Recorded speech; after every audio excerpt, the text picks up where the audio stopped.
While the ANC, faces growing backlash and a war of words with the former Eskom CEO Ruyter, the ANC has been holding several regional general councils across the country. The councils provide a detailed report back on the resolutions adopted by the party at its National Elective Conference in December last year. To tell us more about this and some of the other issues facing the party, I'm now joined live by ANC Deputy Secretary General Nomvula Mokonyane. Very good evening to you. Thank you so much for your time. Welcome. Thank you very much, Mpo, and thanks for inviting us. Now, the ANC has suffered a significant decline, we all know, in the past three general elections, dropping from 69.7% to 57.5%. As you hold these regional general councils across the country this weekend, what sort of tone and approach are you taking? Thanks very much for the question. Amongst other things that we are dealing with, it's an appreciation that we exist in an environment that has various challenges. Amongst others, it's exactly the decline of our electoral fortunes in the past elections and the challenges of the current by-elections. But of course, appreciating that we're coming from a conference, which is a mandating body for the African National Congress, such that it has given us an opportunity to actually identify priorities. And amongst others, it's the reconnection with the communities, making ANC branches to be active where they exist. Thirdly, ensuring that we deal with the energy crisis, deal with issues around the economic recovery, fighting crime and corruption, and contributing towards a better Africa and a better world. There are 6 tasks that we have identified in that regard. And in those tasks, every structure of the ANC and every sphere of government has got a responsibility to deal with those issues, such as this one that we took a resolution to set up a ministry to deal with the challenges of load shedding and the energy supply crisis, and ensuring also that we deal with gender-based violence and femicide, and the challenges of youth unemployment, giving everybody a role and responsibility.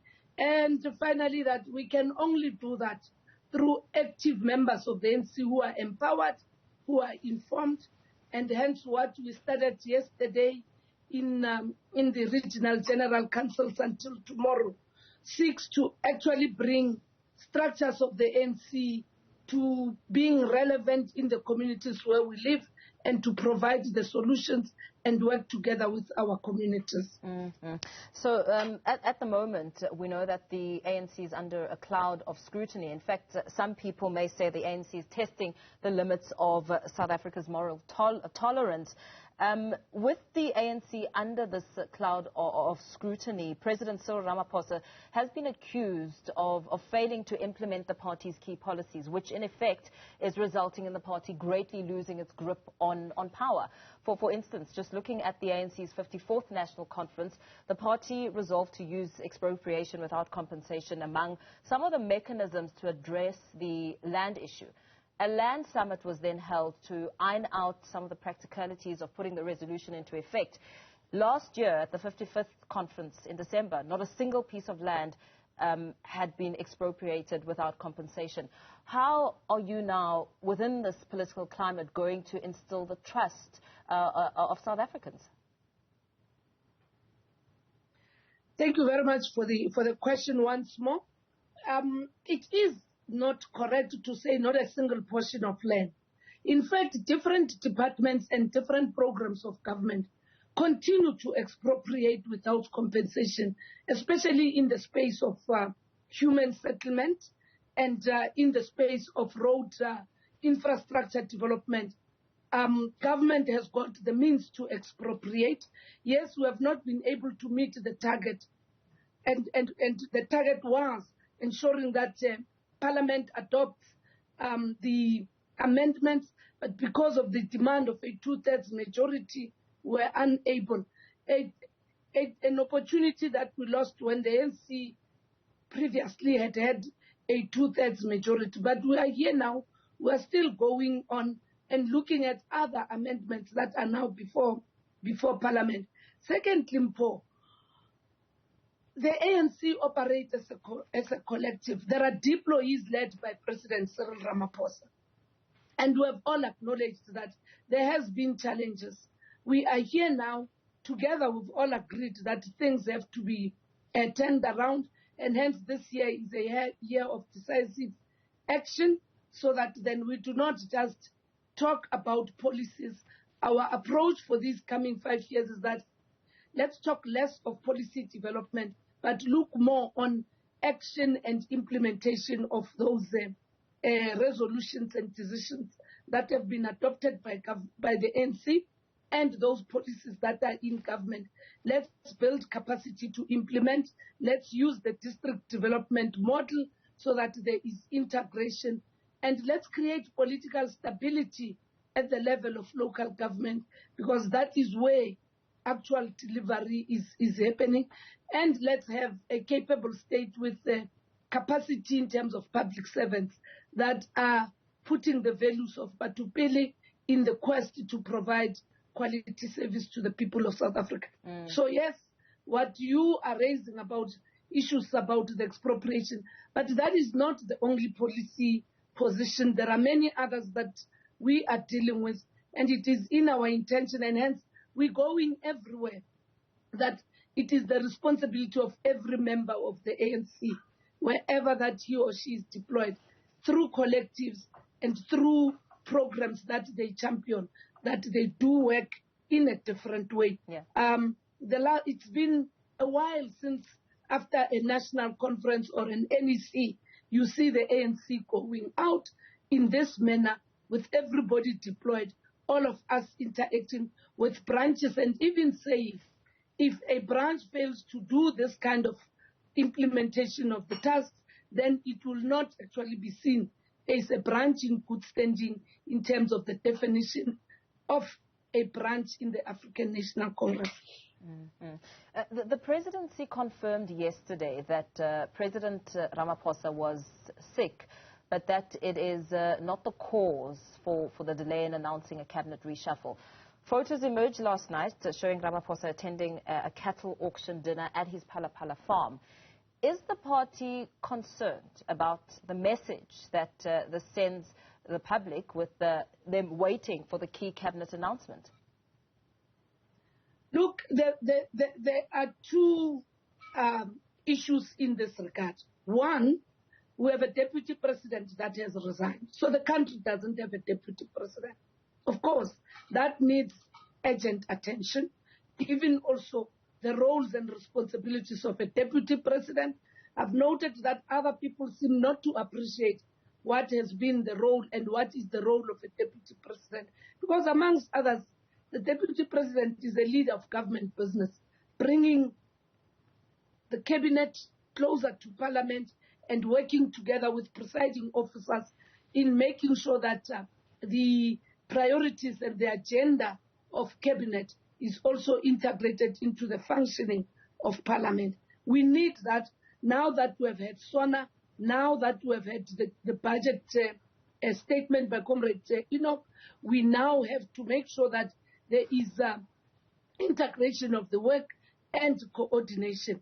Then you have Comrade Mbalula, who has also now been elected as the SG, who in terms of the constitution is expected to be full-time leader of the African National Congress outside of government. That is a reality. Of course, there has been other vacancies, but the third issue is the appointment of the minister responsible for electricity. Those three require urgent attention. You'll agree with me, Mpo, that the issue of road infrastructure does actually need immediate intervention and continuation from the work that Comrade SG has already started to do. So it is there where you need a proper intervention and an urgent intervention. But I do not think that we need as a country to assume that there is no functioning state. The state is functioning. Of course, there must be stability. We ourselves have given ourselves these 15 months as the months that must show that indeed it is the year of decisive action. So and I'm sure... if you'll allow me, pardon me, to just interrupt you there, how then do you think that South Africans should now perceive seeing the president at this auction dinner as opposed to some really, really pressing matters that are critical in steering the direction of the country being announced? The cabinet reshuffle is imperative. I can say with authority, there was no announcement that was going to take place yesterday, because amongst other things, Comrade President would have informed us, at least officials of the African National Congress. Two, that of course, if he had taken ill, of course he would be attended to and have a break. The issue of Phala Phala and stuff, I see it on social media, and I do believe that it can't actually be something that we ourselves have to deal with it.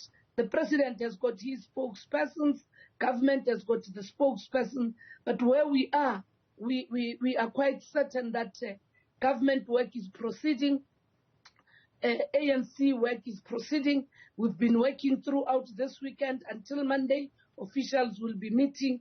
So very soon, and we share the anxiety around the issue of a deputy president, and we're quite sure that the president, working together with Parliament, they've now sworn in comrades that were identified to be deployed into Parliament, and very soon this must be resolved and we move on. And just for the sake of time, let's turn to another matter. As you and I speak, the Wits University shutdown is ongoing. Students have reacted to Secretary General Fikile Mbalula's warning about poorly performing students. Before you react, I'd like for you to listen to what students had to say on the back of Mbalula's remarks. When I saw that post from Mr. Mbalula, I was really concerned but not surprised. My concern was to say, what is Fikile Mbalula? Is he a celebrity or a politician? Because as a politician, you ought to be conscious with something. He made an utterance which is really, really not conscious. He must first ask, why are those students failing? You're a politician, you study society. That's the first question you ask. Why are they failing? Do research. Come to us as SRC, speak to us, we'll explain to you. They are failing because of such policies that Mr. Modise was speaking about.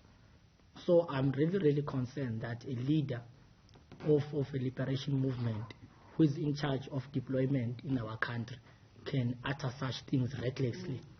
But I'm not surprised. That's why we are here as a country. I'm sure you heard what the SRC president had to say there. What are your remarks around that? I mean, really just speaking to more deeper conversations that need to be had. I think we hear what the president of the SRC is raising. I had not picked up what Comrade SG had said. But as the ANC, we are also concerned about incidents of this nature happening every year, because it is a reflection of the inability to plan, the inability to consult, the inability to coordinate, both from the institutions of higher learning, the department and the NSFAS, as well as the various structures that are quite critical in this instance.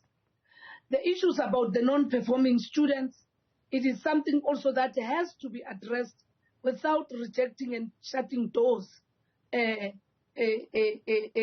depriving the students from being part of finding a solution. We have been here last year. We have been here 3 consecutive years.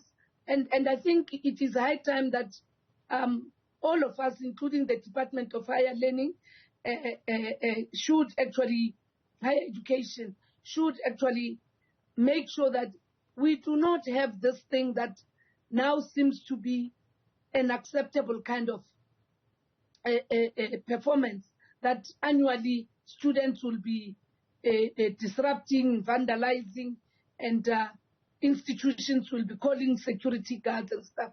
There is a need to address these matters in a better way as compared to how it has been handled. Of course, we must condemn acts of criminality where ordinary South Africans have been attacked. Of course, we must condemn the attack on the shops of people who have nothing to do with the situation. But also we do believe that management in the institutions of higher learning should actually find a better way of engaging. And even in the system, there must be a better mechanism of dealing with those that have not performed properly. But to just condemn arbitrarily and say it is those that have poorly performed, it is not true. We've been dealing with some of the leaders of the students coming to Lutuli House, working together with the Young Women's Desk. We've also been trying to give social support and mobilizing the necessary requirements for the young women who are also finding themselves sleeping in the streets and in the libraries. It must stop being a practice every year. Do you think that how you handle this will be a determining factor come 2024? I mean, we know that over the years there's been a decline and cries around the youth vote. Less and less young people are going and turning out to the ballot box. Here they are saying that you are not exploring the reasons why students are performing poorly and not reaching those heights of excellence with their studies. Do you think it's an important conversation around trying to establish the reasons and doing research around it? Because what Mbalula has warned is that poorly performing students should not exploit the financial crisis for political gains. And that in itself, I mean, judging from that response, hasn't been taken well. Look, I think we all need to come together. And government, student organizations and student representatives. There is a need to come together. And there is a need to also look at how the students are also being assisted in terms of their level of performance. Secondly, there must be a monitoring process so that then it is not a rejection come a new calendar of schooling. It must be something that is there and it must be systematically managed together with the leadership of the SRCs, who must also take responsibility beyond just the first months of the universities having opened.